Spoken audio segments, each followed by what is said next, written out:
Hello everyone, I'm I.R.O. Today's video will be a little different, where I'll just show how I worked on this Imperial Knight Valiant in Eavy Metal Style. So, let's get to it. I'm using the Knight Castellan's body with Knight Valiant's weapon bits. Like all the models I work with, I cut out the pieces from the sprue using a plastic nipper and assembled them later. I prioritize cutting out pieces that require the seams to be removed, since the plastic cement will take time to fully cure and work with. Using a flow type cement, I let the cement seep into the gap. Squeeze the two parts together and let the excess flow out.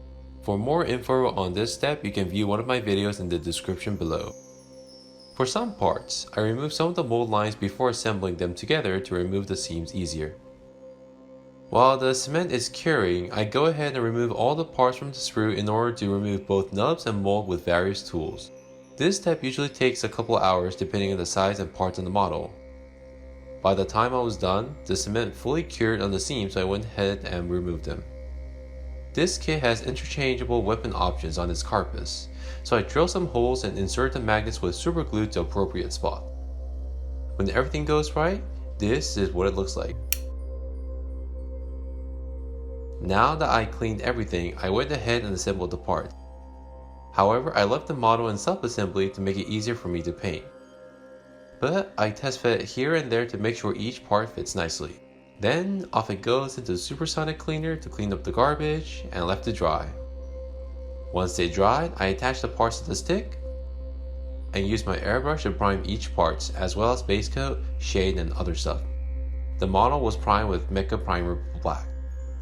For the painting process, I'll show how I painted each color separately. But first, here in this photo, you'll see how I applied the colors with an airbrush.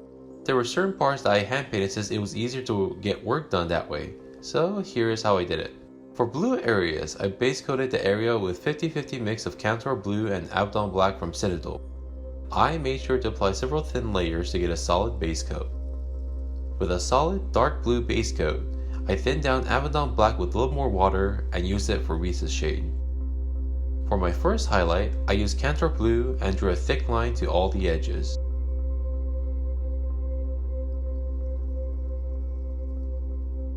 I drew a thinner line to all the edges with 50-50 mix of Cantor Blue and Calgar Blue.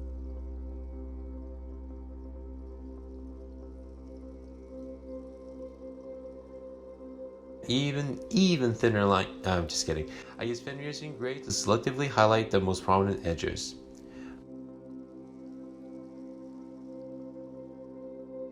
Finally, with Blue Horror, I added dot highlights to the corners.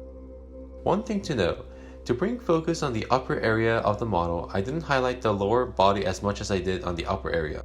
So for this foot piece, I used Calgar Blue to selectively highlight the most prominent edges, and I used Fenrisian Gray as dots on the corners.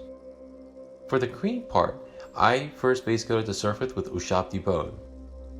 With Demestri Desert, I selectively painted the shade as shown here. Using Balor Brown, I painted another shade in an even smaller area. Finally, with Morphang Brown, I painted the line shade. Since the transitions were rough, I go back and forth between my highlights and shades, glazing, feathering, and wet blending in between to get a smooth transition of colors. Once I was satisfied with my transitions, I used Morphang Brown to recess shade. Using Ushabti Bone, I painted the first line highlight, followed by Palette Witch Flesh line highlight on the most prominent edges. Finally, a dotted white scar highlight on the corners. If the technique was hard to see or understand, I'll have a thorough demonstration if anyone's interested. The red details were base coated with Mephiston Red.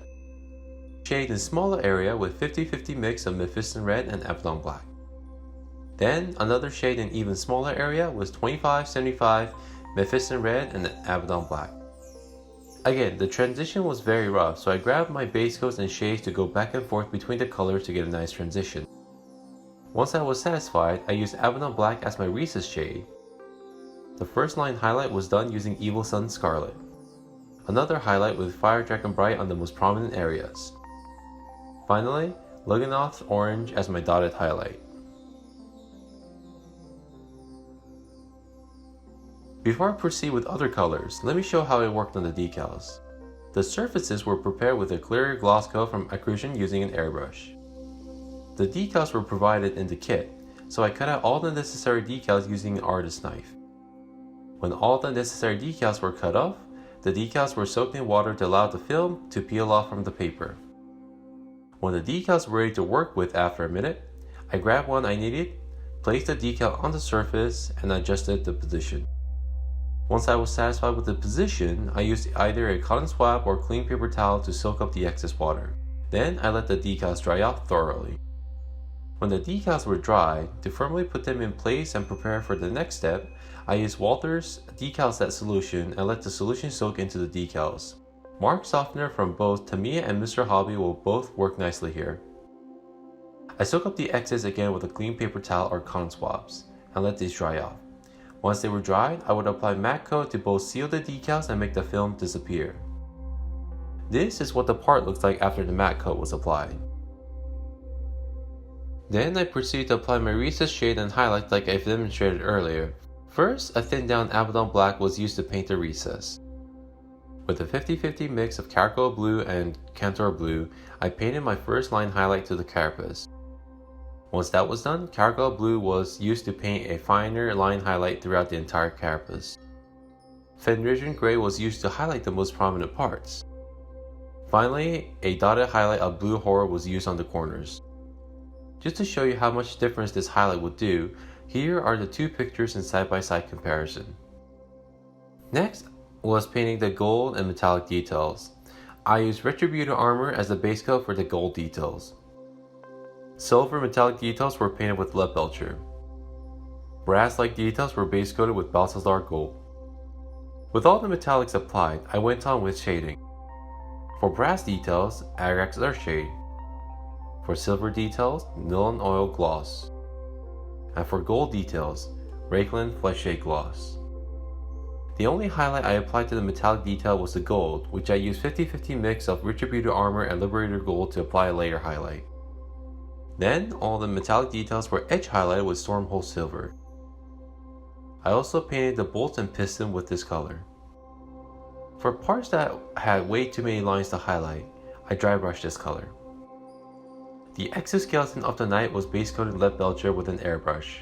Using Agrax Earthshade, I generously applied the shade all over the skeletal frames, but made sure to soak up any excess to avoid pooling. When the shade dried, I began heavily dry brushing lead belcher to tone down the darkening, as well as using it as my highlight. After the lead belcher was done, I used Stormhold silver, this time lightly dry brushing on the corners and edges. I used Agrax Earthshade to apply a shade to hoses. Nuln oil on the piston holder. At this point, the only remaining things were the tiny stuff.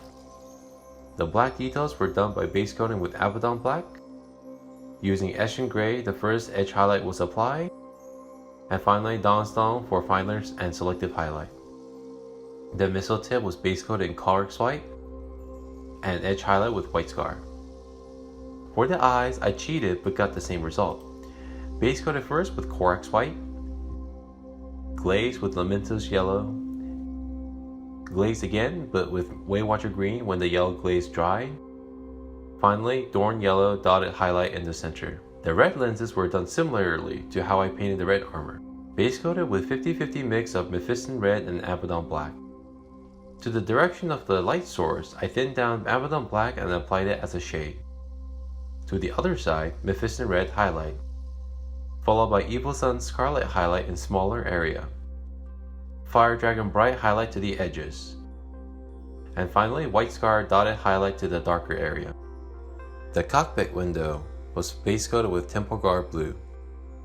Baharoth blue highlight to the opposite direction to the light source. Feather Baxim Temple Guard blue for smoother transition.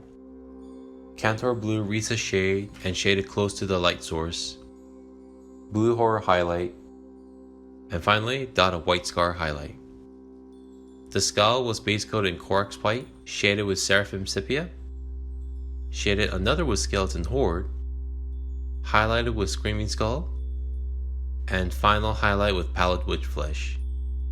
Lastly, the base. The base was prepared with fine ballast sand with few coarse ballast sand. The base was base coated in Mornfang Brown. Heavy dry brush was Demestri Desert. Light dry brush of Ushabti Bone. For the bigger rocks, they were base coated in Dawnstone. shaded with the Agrax Earthshade, and dry brushed with Administratum Grey. The rim was painted in Steel Legion Drab. At this point, all I needed to do was carefully assemble the model. I also scraped off paint in the contact areas to get the piece to stick firmly. I used super glue to assemble the model.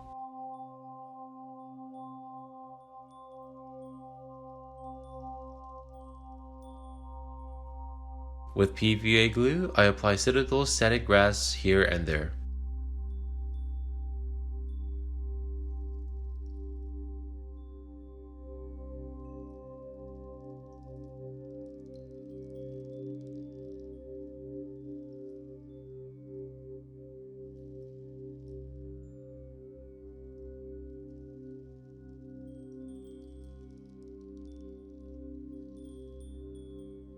With all that, the model is complete.